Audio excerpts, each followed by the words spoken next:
안녕하세요. 오늘의 탐구를 시작합니다. 저희가 오늘 살펴볼 자료, 제목부터가 굉장히 솔깃합니다. 오시다 주니치 씨가 쓴 커피 한 잔에 명상으로 10억을 번 사람들.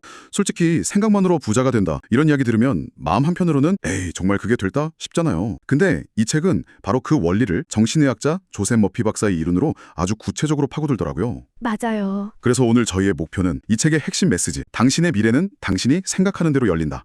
이 말이 과연 어떤 메커니즘으로 작동하는지 그 설계도를 한번 같이 들여다보는 겁니다. 네, 저자 본인 경험담이 또 아주 생생하죠. 그렇죠. 원래는 가난하고 몸도 약했는데 이 법칙으로 삶을 바꿨다고 하니까요. 네, 그리고 이 책이 아주 근본적인 질문에서 시작을 해요. 주변을 보면 누구보다 성실하고 똑똑하고 또 양심적인데도 힘들게 사는 분들이 있잖아요. 아, 있죠. 분명히 있죠. 반면에 어떤 사람은 좀 이기적인 것 같기도 하고 딱히 노력하는 것 같지도 않은데 이상하게 일이 술술 풀리고요. 맞아요. 세상 참 불공평하다 소리가 절로 나오죠. 그쵸. 저자가 바로 그 불공평해 보이는 세상의 법칙이 뭘까 그 답을 찾다가 잠재의식이라는 열쇠를 발견했다고 말합니다. 자, 그럼 바로 그 핵심 개념 잠재의식부터 제대로 한번 파헤쳐보죠. 책에서 이걸 비유로 설명하는 게 아주 재밌더라고요. 맞는 기계? 아니면 비옥한 토양이라고요. 네, 그 비유가 아주 정확합니다. 특히 그 비옥한 토양이라는 비유가 핵심을 딱 짚어주는데요. 토양은 농부가 장미 씨앗을 심든 독초 씨앗을 심든 상관 안 하잖아요. 아, 그렇죠. 그냥 주는 대로 피워내죠. 생각이 건설적이든 파괴적이든 옳든 그르든 전혀 판단하지 않아요. 그냥 그걸 현실로 만들어내려고 작동할 뿐입니다. 잠깐만요. 그거 듣고 보니까 좀 무서운 비유 아닌가요? 어떤 점이요? 옳고 그름을 판단 못한다면 우리가 그냥 무심코 하는 부정적인 농담이나 걱정들 있잖아요. 습관처럼 아 망했다 이런 말들까지 전부 독초 씨앗처럼 내 마음밭에 심어진다는 뜻이니까요. 바로 그겁니다. 그게 잠재의식의 가장 큰 힘이면서 동시에 가장 큰 위험이에요. 잠재의식은 농담을 이해하지 못하거든요.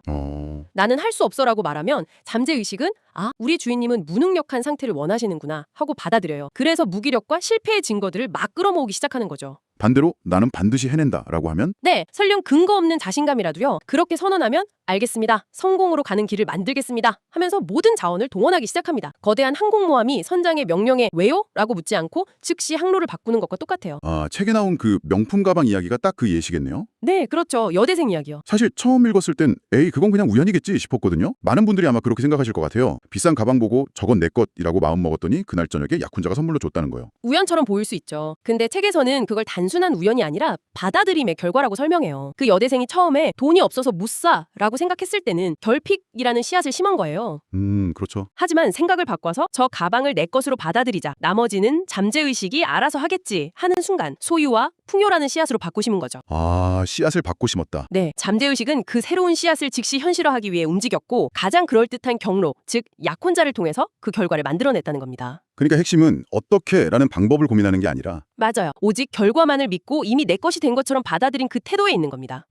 그저 갖고 싶다고 바라는 거랑 이미 내 것이다 라고 받아들이는 건 잠재의식에 완전히 다른 명령을 내리는 거군요. 정확합니다. 그리고 잠재의식은 한 번 받은 명령은 절대 잊지도 않는다고 하잖아요. 어릴 때 젤리 먹고 심하게 체한 경험, 의식은 까맣게 잊었는데 어른이 돼서도 이유 없이 젤리를 못 먹게 되는 것처럼요. 네. 바로 그겁니다. 잠재의식은 과거 데이터를 그냥 저장만 하는 하드디스크가 아니에요. 그 데이터를 기반으로 매 순간 우리를 재창조하는 운영체제, OS 같은 거죠. 운영체제요? 네, 나는 커피만 마시면 잠이 안 와. 나는 원래 아침잠이 많아. 나는 숫자에 약해. 이런 사소한 자기 규정들 있잖아요. 아, 네네. 그게 전부 이 운영체제의 코드인 셈입니다. 우리는 매일 아침 잠에서 깨는 순간부터 그 코드를 실행하면서 어제의 나를 다시 만들어내는 거예요. 와, 그렇다면 그 운영체제의 코드를 우리가 의도적으로 바꿀 수만 있다면 우리 자신을 완전히 리프로그래밍할 수도 있다는 말이네요. 심지어 신체적인 부분까지도요. 책은 바로 그렇다고 주장합니다. 우리 몸의 세포가 약 11개월 주기로 거의 다 새롭게 교체된대요. 11개월이요? 네. 그러니까 사실 1년 전의 당신하고 지금의 당신은 물리적으로 다른 사람이라는 거죠. 와, 그거 되게 신기하네요. 그렇죠. 그럼 어떤 설계도를 가지고 세포를 재창조할 것인가? 그 설계도를 제공하는 게 바로 잠재의식이라는 겁니다. 잠재의식이 우리 몸을 최초로 만든 창조주니까 병을 고치고 건강을 회복시키는 힘도 당연히 가지고 있다는 논리죠. 그래서 그 5분 치료 기술이라는 방법까지 나오는 거군요. 머피 박사 본인이 의사도 못 고쳤다는 악성 피부병을 3개월 만에 스스로 완치한 사례는 정말 드라마틱하더라고요. 네. 그 사례가 아주 강력하죠. 매일 나의 육체는 잠재의식 속 무한한 지성에 의해 만들어졌고 그 지성이 지금 나를 완전하게 치료하고 있다. 이렇게 기도를 반복했다고요. 이게 그냥 믿음의 영역으로 봐야 할까요? 아니면 진짜 어떤 원리가 있는 걸까요? 책에서는 이걸 완전한 건강이라는 새로운 설계도를 잠재의식에 계속 입력하는 행위로 봐요. 피부병이라는 결함 있는 현재 상태 대신에 완벽하고 건강한 본래 상태의 이미지를 계속 주입하는 거죠. 아, 덮어쓰기 같은 거네요. 그렇죠. 그러면 잠재의식이라는 위대한 건축가가 그 새로운 설계도에 따라서 몸을 재건하기 시작한다는 겁니다. 남아프리카 목사님이 폐암 말기 진단받고 비슷한 명상법으로 완치된 사례도 같은 원리고요. 와, 정말 이 강력한 힘을 그럼 의도적으로 사용하려면 타이밍이 중요하다고 하던데요. 왜 하필 잠들기 직전하고 아침에 막 깼을 때가 골든 타임이라고 하는 거죠. 우리의 현재 의식은 일종의 문지기 역할을 해요. 문지기요? 네, 온갖 의심, 비판, 현실적인 계산으로 잠재의식의 문을 딱 지키고 있는 거죠. 내가 부자가 될 리가 없잖아 하는 식으로요. 아, 네. 그런데 잠들기 직전이나 막 깨어났을 때는 이 문지기가 졸고 있는 상태, 그러니까 의식 활동이 가장 잠잠한 상태예요. 바로 이때가 문지기 방해 없이 잠재의식이라는 비옥한 토양에 소망의 씨앗을 바로 심을 수 있는 최적의 시간이라는 겁니다. 아하, 그 골든타임에 쓸 수 있는 가장 효과적인 기술로 마음의 영화법, 시각화를 꼽더라고요. 맞습니다. 여기서 핵심은 그냥 독일 유학 가고 싶다 이렇게 생각하는 게 아니에요. 책에 나온 학생 사례처럼 마치 이미 독일에 가 있는 것처럼 상상하는 겁니다.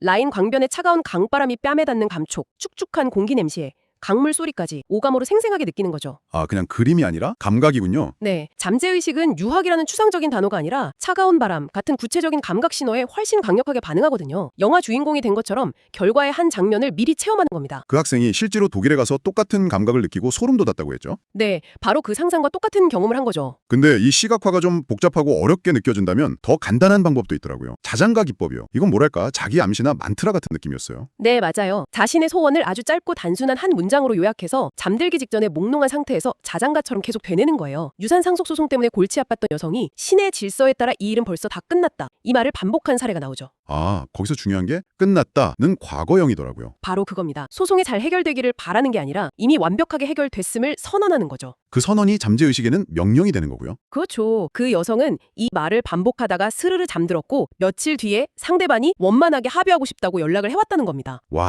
결국 모든 기법을 관통하는 핵심 연료는 감정하고 믿음인 것 같네요. 특히 그 감사하는 마음을 강조하는 부분이 되게 인상적이었어요. 실직 상태로 돈이 다 떨어져 가던 블로크 씨가 매일 아침 신이시여 저에게 부를 주심에 감사드립니다라고 기도했다는 대목은 솔직히 좀 충격적이었어요. 그렇죠. 논리적으로는 말이 안 되는 행동이니까요. 네, 가진 게 없는데 감사하라니. 하지만 잠재의식의 법칙에서는 이게 가장 강력한 기술입니다. 미리 감사한다는 건 소원이 아직 현실화되지 않았는데도 이미 받은 것처럼 느끼고 행동한다는 뜻이거든요. 아, 이게 잠재의식에게 소원이 이미 성취되었다는 가장 확실한 신호를 보내는 행위예요. 블로크 씨는 그 감사의 기도를 통해서 풍요의 상태와 주파수를 맞췄고 결국 20년 만에 만난 옛 사장에게서 좋은 일자리를 제안받아서 부사장까지 되죠. 이야, 이제 정말 맨 처음의 질문으로 다시 돌아가게 되네요. 왜 착하고 성실한 사람들이 오히려 가난에 허덕이는가? 이 책이 그 원인을 아주 날카롭게 짚어주죠. 네, 그들이 도덕적으로는 훌륭할지 몰라도 자신의 미래에 대해 밝고 풍요로운 그림을 그리는 데는 소홀했기 때문이라고 딱 잘라 말해요. 의무와 책임은 다했을지언정 정작 그 사람들 마음속은 이 빚을 어떻게 갚나, 다음 달 생활비는 어떡하지 같은 결핍과 불안의 이미지로 가득 차 있었다는 겁니다. 아, 판단력이 없는 잠재의식은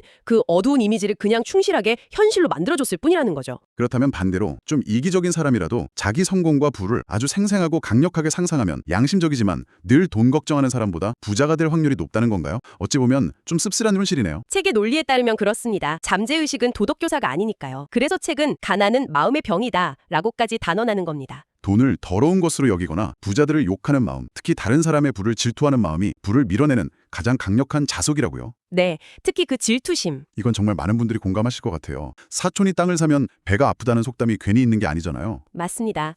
그래서 이 질투심을 극복하는 아주 구체적인 행동 지침으로 축복하기를 제안해요. 축복하기요? 네, 누군가 복권에 당첨됐거나 주식으로 대박났다는 소식을 듣고 배 아픈 마음이 스물스물 올라올 때 즉시 의식적으로 마음속으로 이렇게 말하라는 거예요. 그 사람과 그의 부에 무한한 축복이 있으라. 이야, 그거 정말 쉽지 않을 것 같은데요. 쉽지 않죠. 근데 이건 그냥 착한 사람이 되라는 윤리적인 조언이 아니에요. 질투는 잠재의식의 부는 내게는 없는 고통스러운 것이라는 신호를 보내는 거고, 축복은 부는 아름답고 좋은 것, 나에게도 올 수 있는 것이라는 긍정적인 신호를 보내는 행위입니다. 아, 잠재의식에 보내는 주문 자체를 바꾸는 고도의 정신훈련이네요. 바로 그겁니다. 오늘 쭉 이야기를 나누다 보니까 결국 이 책은 우리 스스로가 자기 인생이라는 배의 선장이라는 사실을 계속 일깨워주는 것 같아요. 내 생각, 내 믿음, 상상, 감정, 이게 바로 잠재의식이라는 거대한 배를 움직이는 조종관이라는 걸요. 핵심 실천 방안을 한번 정리해보자면요. 첫째는 내가 무심코 보내는 생각이라는 신호가 어떤 결과를 만드는지 깨닫는 자각입니다. 네, 자각. 둘째는 내가 진정으로 원하는 결과가 이미 이루어진 모습을 오감을 동원해서 느끼는 상상이고요. 셋째는 그것이 이미 현실이 된 것처럼 미리 느끼는 감사입니다. 이 세 가지가 핵심 엔진이라고 할 수 있겠네요. 특히 질투나 두려움 같은 부정적인 감정이 올라올 때마다 그걸 축복과 성공의 이미지로 바꿔주는 의식적인 훈련이 무엇보다 중요하겠고요. 네, 맞습니다.